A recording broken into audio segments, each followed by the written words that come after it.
कल शरद पवार की अगुवाई में विपक्षी दलों की बैठक हुई। बैठक में शरद पवार ने खुद के राष्ट्रपति की उम्मीदवारी से इनकार कर दिया है, जिसके बाद ममता बनर्जी ने गोपाल कृष्ण गांधी और फारूक अब्दुल्ला का नाम आगे किया। हालांकि बेटे उमर अब्दुल्ला ने फारूक के नाम पर चर्चा न करने की कही बात।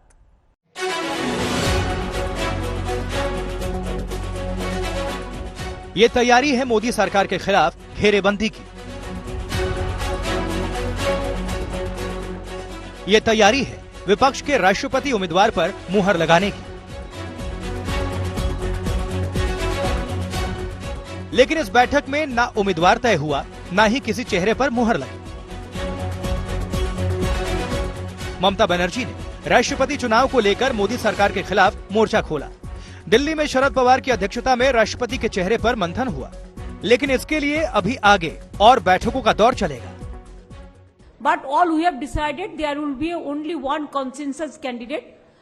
Though I personally, even all the members of the meeting, they unanimously suggested Sharad Pawar's name.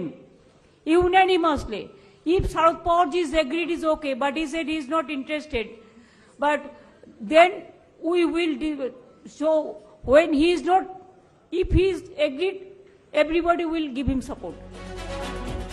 Mamata Banerjee की ओर से बैठक के लिए 22 विपक्षी दलों को न्योता दिया गया, जिसमें 17 दल के प्रतिनिधि बैठक में शामिल हुए, जहां कई धुर विरोधी एक मंच पर दिखे। टीएमसी के साथ लेफ्ट के नेता नजर आए, तो वहीं अखिलेश यादव से लेकर उमर अब्दुल्ला, महबूबा मुफ्ती बैठक का हिस्सा बने। आम आदमी पार्टी समेत 5 दलों की गैर मौजूदगी की वजह भी दीदी ने बैठक के बाद बता दी। हालांकि इसने विरोधियों को बैठक में सवाल खड़े करने का मौका दे दिया। All they were there. So only 1-2 party may be left out because they have some reason, maybe they are busy or sometimes. But all we have decided there will be only one consensus candidate. ये जो कवायद ममता बनर्जी की है, ये महत्वाकांक्षी योजनाओं से भरी हुई है कि 2024 में प्रधानमंत्री का उम्मीदवार कौन होगा। अभी संख्या बल उनके पास नहीं है। दूसरा, वामपंथी इसमें नहीं है। आपने बताया कई और दल इसमें नहीं है, लिहाजा ये बैठक मेरे हिसाब से टाटा फीस है। बैठक में सबने एक मत से शरद पवार का नाम राष्ट्रपति के लिए आगे किया, लेकिन शरद पवार पहले ही राष्ट्रपति की उम्मीदवारी से इनकार कर चुके हैं।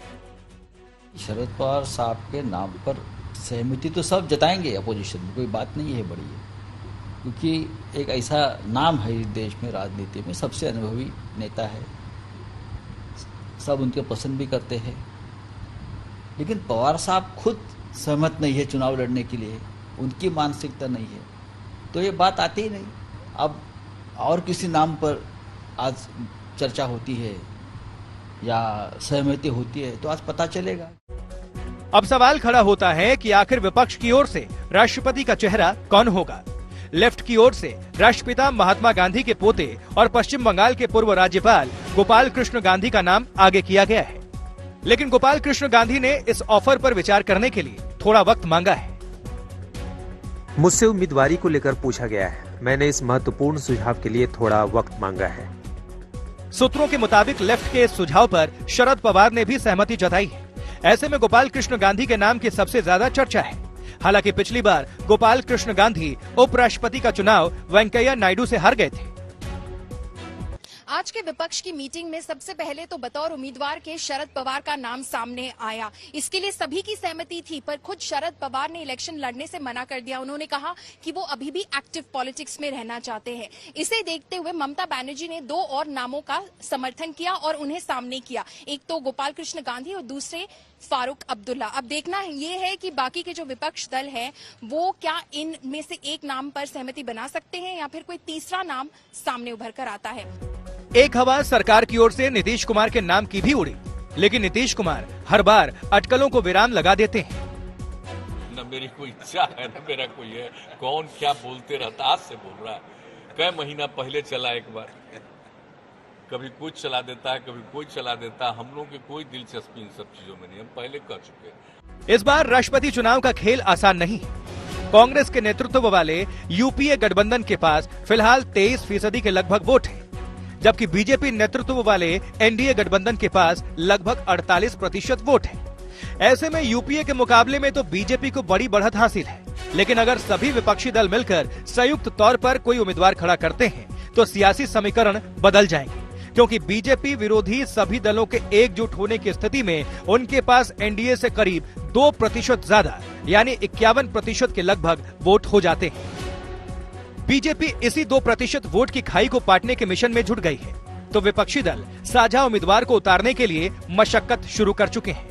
मोदी सरकार की ओर से ये जिम्मेदारी राजनाथ सिंह और जेपी नड्डा को सौंपी गई है, जो एनडीए, यूपीए और गैर यूपीए दलों के साथ निर्दलीय सांसदों से बातचीत करके आम सहमति से राष्ट्रपति के चेहरे पर मुहर लगाने की कोशिश करेंगे।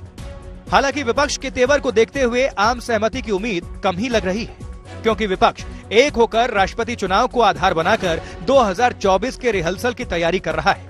यही वजह है कि सरकार की ओर से भी तमाम अटकलों के बीच कोई चेहरा साफ नहीं किया गया है। पौलमी साहा, अशोक सिंघल, हिमांशु मिश्रा के साथ आज तक ब्यूरो।